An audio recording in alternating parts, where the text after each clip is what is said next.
Hi friends, my name is YTM Reddy. మీరు చూస్తున్నారు YTM Reddy farming channel. Friends, మన colour identification రంగు ఎంచుకోవడంలో భాగంగా మీకు వీడియోలో కనిపిస్తుంది కదా, అబ్రాసు. దీన్ని పిలవడానికి అయితే ఎవరైనా సరే ఎర్ర అబ్రాస్ అని పిలుస్తారు. దీన్ని దెబ్బలాట పెట్టుకోవాలంటే మనం మన కలర్ అప్డేట్ ప్రకారం 2 టయాల్లో దెబ్బలాట పెట్టుకుంటే చాలా అంటే చాలా బాగా పనిచేస్తుంది.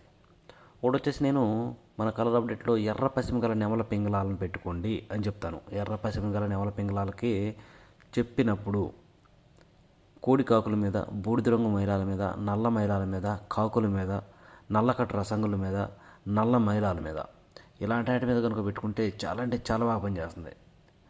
ఎర్ర పశ్చిమ గల నెమల పింగళాలకు చెప్పినప్పుడు ఆ టైంలో అయితే ఎగ్జాక్ట్గా కంపల్సరీ వన్ సైడ్గా పనిచేసింది అనమాట, నేను చెప్పిన రంగుల మీద పెట్టుకుంటే. ఇంకోటి వచ్చేసి ఎర్ర నెమల టైంలో కూడా పెట్టుకోవచ్చు. ఎర్ర నెమల టైంలో ఓన్లీ చూపులకి పెట్టుకోవాలా. ఎర్ర నెమలకి పెట్టినప్పుడు చూపులకి కనుక కోడి పింగళాల మీద, కోడి మైలాల మీద, తెల్ల మైలాల మీద పెట్టుకుంటే పని అయింది.